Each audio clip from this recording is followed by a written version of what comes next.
வணக்கம். இந்த வீடியோவில் பேரடைம் ஷிஃப்ட்னா என்னங்கிறத பற்றி தான் பார்க்க போகிறோம். முதல்ல பேரடைம்ங்கிறது என்னங்கிறத புரிஞ்சுக்கணும்.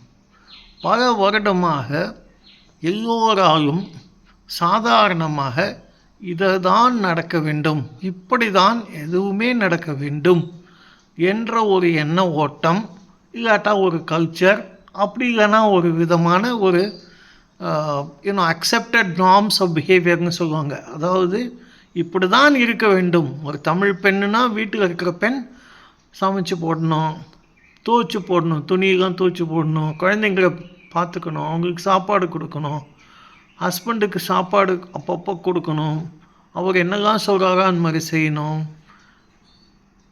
மாமனார் மாமியாரை பார்த்துக்கணும், திருவிழாலாம் வந்தால் ஸ்பெஷலாக கவனிக்கணும், எல்லாரையும் வீட்டுக்கு வந்து விருந்தாளிங்கெல்லாம் வந்தாங்கன்னா அவங்க எல்லாரையும் கவனிக்கணும்.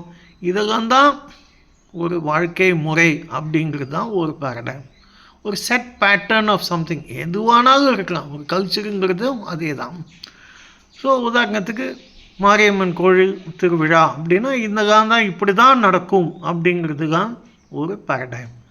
இது எப்போ மாறும்னா இது டோட்டலாக இப்படி தான் நடக்கணும் அப்படின்னு இருந்ததை இப்படியும் நடக்கலாம், இல்லாவிட்டால் டோட்டலாக மாறுதலாக நடக்கலாம் அப்படின்னு ஒரு எண்ண ஓட்டம் புதிதாக வந்தால், a new way of thinking or doing or whatever, particularly when advanced technology brings sea changes, அதனால் வரக்கூடிய வாழ்க்கை பயணத்தில் நடக்கக்கூடிய பல மாறுதல்கள் நடந்தால் அதுதான் பேரடைம் ஷிஃப்ட்டுங்கிறத நம்ம புரிஞ்சுக்கணும்.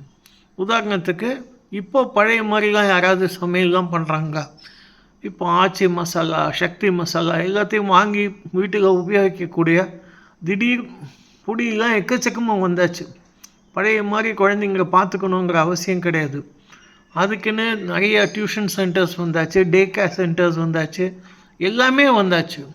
இன்டர்நெட் ரெவல்யூஷன் வந்தப்புறம் ஹஸ்பண்ட் ஒய்ஃப் 2 பேரும் வேலை செய்யலைன்னா வண்டி ஓட்டவே முடியாது அப்படிங்கிற ஒரு நிலைமை வந்ததுனால 2 பேருமே ஐடி ஜாப் தான் பார்க்குறாங்க, இல்லாட்டா அட்லீஸ்ட் ஒருத்தராவது ஐடி ஜாப் பார்க்குறாங்க, எக்கச்சக்கமாக சம்பாதிக்கிறாங்க.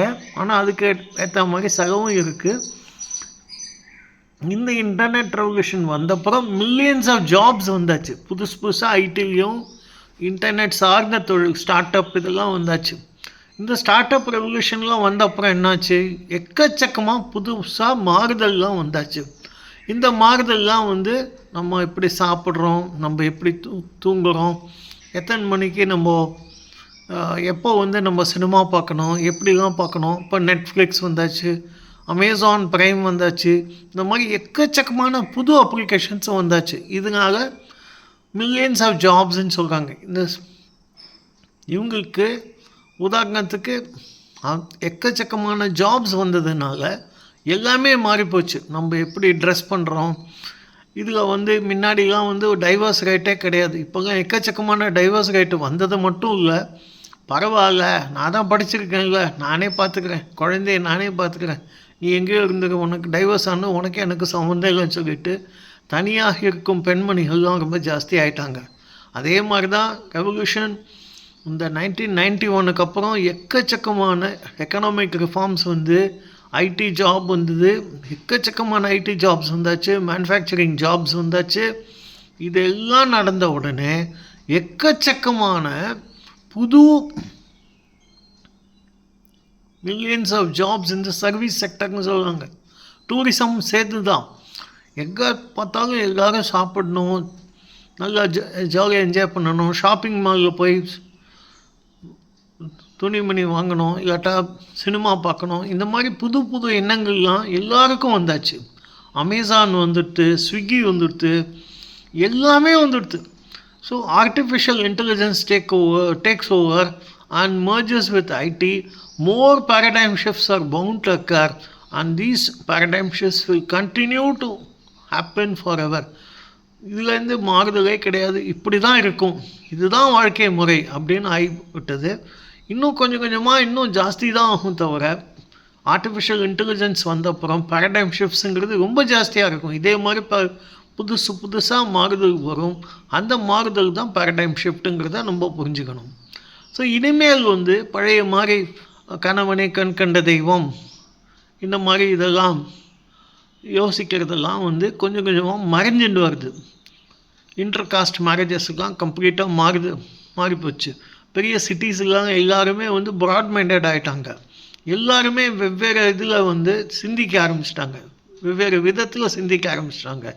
இன்றைக்கி ஆர்டிஃபிஷியல் இன்டெலிஜென்ஸ் வந்தப்புறம் இன்னும் கொஞ்சம் மோசமாக தான் இருக்கும். இதே நிலைமை தான் இன்னும் ஜாஸ்தி இருக்கும். இதுதான் நம்ம பேரடைம் ஷிஃப்ட்டுங்கிறத புரிஞ்சுக்கணும். இந்த வீடியோ உங்களுக்கு பிடிச்சிருக்கும்னு நான் நினைக்கிறேன். தயவு செஞ்சு இதை மற்றவங்களோட ஷேர் பண்ணுங்கள், லைக் பண்ணுங்கள், நம்ம சேனலுக்கு ஆதரவு கொடுங்க, சப்ஸ்கிரைப் பண்ணி ஆதரவு கொடுங்க. மிக்க நன்றி. தேங்க்யூ.